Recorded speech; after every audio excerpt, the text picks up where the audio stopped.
Hello mga mare, kamusta po kayo? Tinanghali nga po pala ako ng gising ngayon, kaya pag gising ko ito naman at agad-agad ako nagluto ng ulam.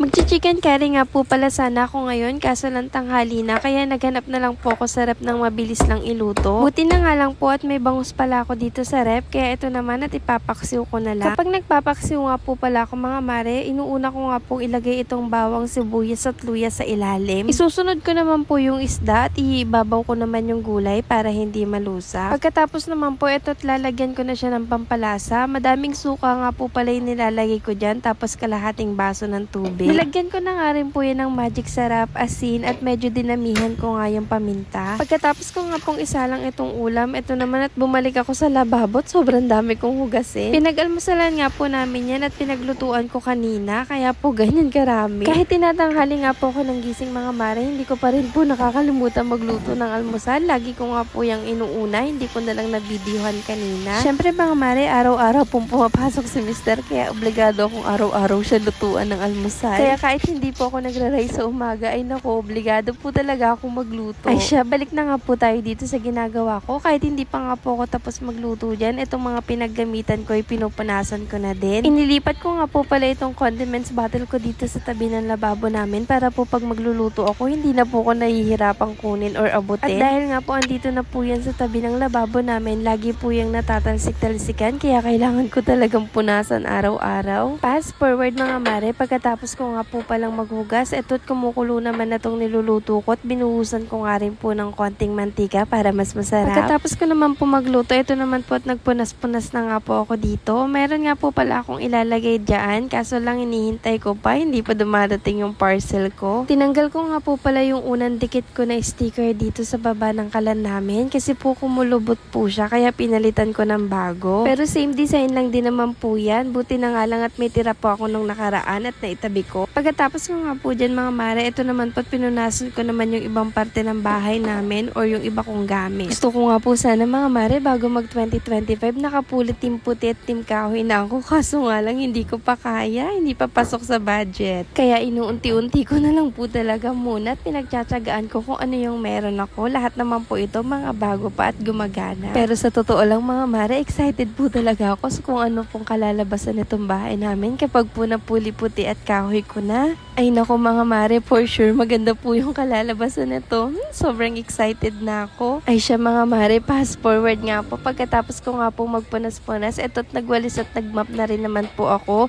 Bali nakapagpakain na nga rin po pala ako ng mga puppies ko dyan. Hanggang dito na lang po muna ulit mga mare. Thank you again for watching and see you on my next mini vlog. Bye bye for now!